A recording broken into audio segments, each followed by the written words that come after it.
Yo, peep this. You just clicked on Let's View It, and now I'm Tyrone Cross. And this is my channel. If y'all rode with me before, then I'm glad you came back. And to all my new riders, I advise you grab that safety belt and clack it, cause it can be a wild ride. But once I stop the ride, if you enjoyed the trip, then I ask you subscribe. And I'm really not sure why I ask that anymore, to be honest. It's just wasting at least 5 seconds of my life. But I digress. But I'm just saying that because I always wanted to say that. And now I said it. So I could check that off and on to my next goal. So for y'all that don't know, I am a godly man. I believe in God. I'm not religious, but I know there's a God. And in this next video, I'm reacting to an atheist responding to a Christian asking, what would an atheist say to God on Judgment Day? Probably something like, what?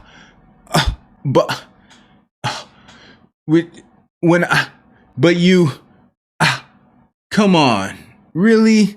But let's find out. So you already know, let's view it. Atheist, what are you gonna say when you stand in front of God?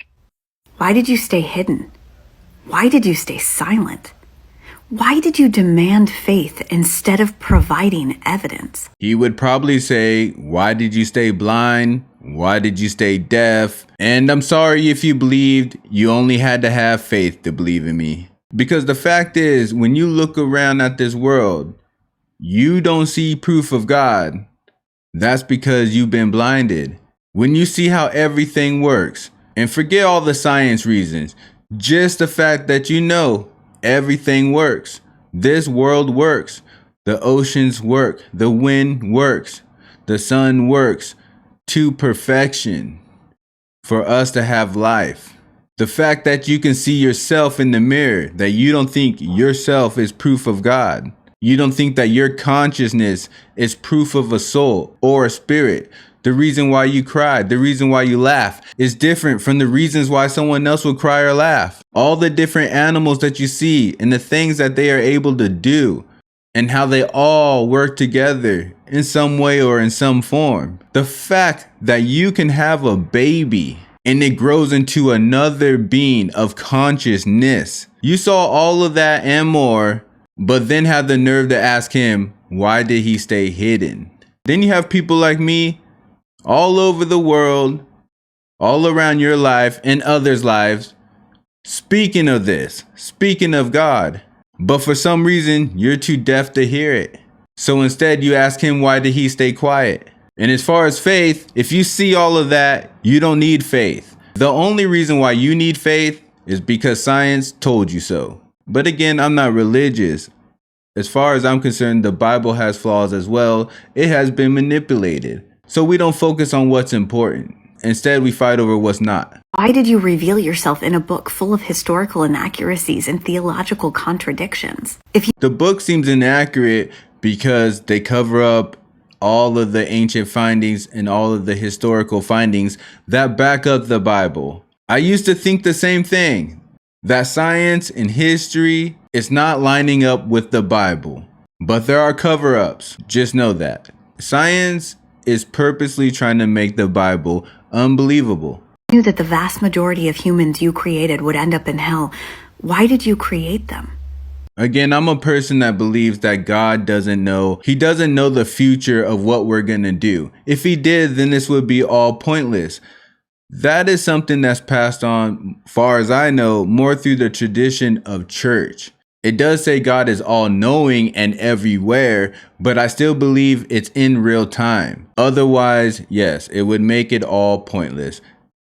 And God's not going to do something so pointless, literally knowing all the outcomes and all the choices. He wouldn't give us free will if he knew what we were going to do, because then it wouldn't be free will anymore. It would only be the perception of free will. But again, to me, that's a church belief. I believe in God. Why did you create hell? How is infinite punishment justice for a finite crime? What is the point of torturing someone in hell if they can never get out of it and never learn? I don't believe God would torture anyone forever. I feel like those are more religious beliefs that are added in for fear and for control. Churches are for control. Churches are for control. and they're on the earth. And what is this all about? It's about God and the devil, right? Long story short, God gave the earth to the devil to do what he pleases. It never says churches are off limits, the Bible's off limits. It never says that. Anything on earth can be tampered with by the devil or tainted by the devil. And as far as how do you learn once you go to hell, you were supposed to be learning on this earth. That's like when someone apologized to you because you caught them doing something, and then you say you're only sorry because you got caught. Well, that's what hell is. You're only going to be sorry because you got caught. Did you purposely tempt Adam and Eve? Did you want them to fail? I mean, when I had children, I baby-proofed my house. I didn't light a fire in the middle of the living room and tell them not to get close to it. Why didn't you condemn slavery? Why did you create rules explaining to humans how you wanted them to conduct their slave trade? Why are there only 10 commandments? Why did you think keeping the Sabbath day holy was more important to include than not graping people? Again, she's getting into the whole religious aspect of God.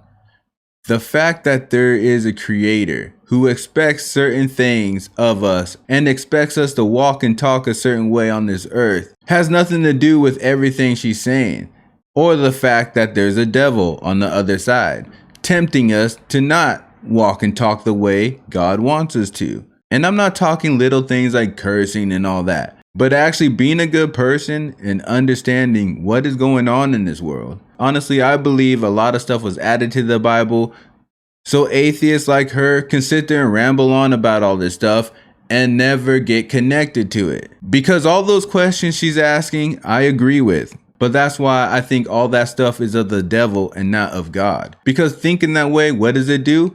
Push you away from God, obviously. It was more important to tell children they needed to respect and obey their parents instead of telling parents not to abuse their children. Why did you make it possible for humans to physically hurt each other? You didn't give us unlimited abilities. I can't just spread my wings and fly. You chose not to give. What kind of questions are these? So now he should have made it so we can't hurt each other? If I was to make someone feel good with a hug or something, how would it have meaning if I couldn't do the opposite? Without the opposite, other things have no meaning. Without pain, you don't appreciate your health. Without being sad, you don't appreciate your happiness. Atheists don't get this for real. And then on her second point, because God didn't make it so we have wings that we can fly, that's proof that he's not there. How does that make sense? So unless he made us able to do anything, I guess, then he's not real. What logic is that? He doesn't want us to fly. Chose not to give us wings. Why choose to make it possible for priests to grape children? Again, talking about churches and church stuff and priests, and that has nothing to do with God. That has more to do with the devil. Could you watch that happen in your churches, by your servants, and do nothing? Why? She's really confused. I can't express enough that church has nothing to do with God. If something is easily accessible on this earth, it has nothing to do with God. If it's on every corner, it has nothing to do with God. Why do you think there's so many different branches of Christianity and all these other churches? Because they obviously can't agree on stuff. That's not God. Treat people like they're expendable background characters in other people's story. In trying to test Job, you allow his children to die, as though they're not people in and of themselves. Why do you think that giving Job more children later makes up for killing his first? Again, the Bible. Look, I'm going to be honest. If everything you know and all your relationship about God and with God is through a book, it's probably not a real relationship with God. That's just my opinion. But at this point, all she's doing is rambling about inconsistencies and weird stories in the Bible. That's all she's doing. Which to me, a lot of those stories were nothing but moral stories. Like, you know how Indians would have their stories, but they didn't take them as an actual fact. It was just a moral story. Why do you demand love? Why do you demand worship? Why can you not offer forgiveness freely? Why do you demand human sacrifice? Why do you feel like you can ask these questions? If I was talking to her, I would say, hypothetically say, God is there. In other words, there's a spiritual being that created all of this, All of this. Something that obviously we can't fathom. We can't create life from nothing, or trees or animals, and create this whole system. We can't do that. So how does a person as small as us decide we have the right to ask, why do you feel you need love? Why do you demand this? Why do you demand that? Why do you care at this point? You're not God. You could never be God. And until you could be God, how would you understand God? You couldn't even simulate how it would be to be God. And hypothetically speaking, let's say he did make you. You're such a narcissist and spoiled brat. You're too busy wondering why about all this other stuff than thanking him for your life. Why do you demand perfection from humans that you acknowledge are incapable of achieving it? He doesn't demand perfection. Actually, I don't even know where she got that. That's not even a church thing. That's just a ranty atheist thing. Why would you punish people for not achieving something that they're not capable of achieving? Again, he doesn't punish us for not being perfect. You want to know why? Because God's not perfect. That's why.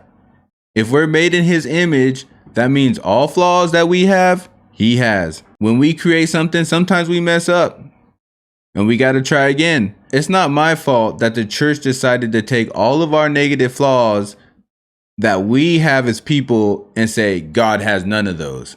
He never said that. When a school fails, we blame administrators. When a war fails, we blame generals. When a country fails, we blame its leaders. If this earthly system that you conceived of and ultimately created has failed so badly that you have no other option but to destroy it with fire, how is it our fault? Because the reason why the world's failing is because you're following the devil. You're following for the temptations. You're falling for the patriotism. You're falling for all the divisiveness. You're falling for it all. You're falling for the public schools. So because the elite of the world want to go to war to keep making more money, you're blaming that on God. So you think God should just always intervene nonstop and just keep us nice and cush at all times. Like we're little babies, right? Matter of fact, that's a good point, right? When we are babies, or when you have a baby, right? You protect it. You plug up the little electrical outlets. You get everything all soft. You make sure it's not going to choke on stuff. You keep small things off the floor, this and that and the other thing, right? But one day they get older and their choices become their choices. You don't keep patting everything. You just let them fail at some point. And it hurts. It does hurt. Why? Because you love your kids so much. But sometimes you got to let them go. Sometimes you got to love them from afar. It's the same thing with God and us. So that's why wars still happen. Because it's grown men doing it, not little babies. Why do you blame your failed creation? And if you really wanted me to believe that you exist, to trust that you are good, and to be inspired to follow you so that one day I can be the best, most loving version of myself, then why on earth would you send this follower of yours to my page to tell me that he is looking forward to the day I end up in hell? How on earth would that ever win me over? Well, let me tell you, girlie, the devil sent that follower, not God. You're not catching on. The devil will continue to mess with you to keep you pushing God farther and farther away. And honestly, kudos to him so far because it's working. But maybe this video will make your way and you will know for a fact that this one's from God, because I'm not going to tell you I want you to burn in hell, because I don't want you to burn in hell. But what I will tell you is how narcissistic can an atheist possibly be? Hear me out. Hear me out. To be an atheist, first, you have to believe the probability that nothing creates everything. I gotta say that's gotta be a very, very, very unlikely percentage or chance that nothing creates everything. But according to you, it happened. So right there, the most luckiest thing ever that could not ever happen apparently happened. But then you had to get really, really lucky again through billions of years of evolution. And it all had to work out perfectly for you to become the human beings you are today. But wait, you gotta get lucky one more time. It has to be a triple hitter. Then you have to become one of a million of your daddy's sperm to become the person that you are today, to not believe in God. And after all of those improbable 3 things of luck happen, the Big Bang, evolution, the probabilities of that is way less than ever winning a lottery. And after all that luck, 3 things of complete utter luck happen, you have the nerve to sit there living your life thinking you have no one to thank for it and that your life is completely meaningless. If that don't sound like someone that's lost, then I don't know what does. So that's the video of an atheist responding to a Christian asking what would they say when they meet God on Judgment Day. So tell me what you think. Are you an atheist? Do you believe in God? And if you are an atheist, what would you say if you saw God on Judgment Day? Would you ask him why he was hiding? Or why he stayed silent? I think it's time to open up your eyes and open up your ears. And I hope you enjoyed this video. I hope it gave you something to think about. I hope maybe it opened your eyes and ears. Or maybe you already had your eyes and ears open. But if it did open your eyes and ears, then share it.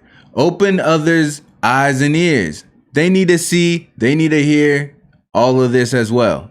But also, while you're doing that, I'm gonna need you to hit that bell like the hunchback. Also click that hitchhiker button and sub ride with me.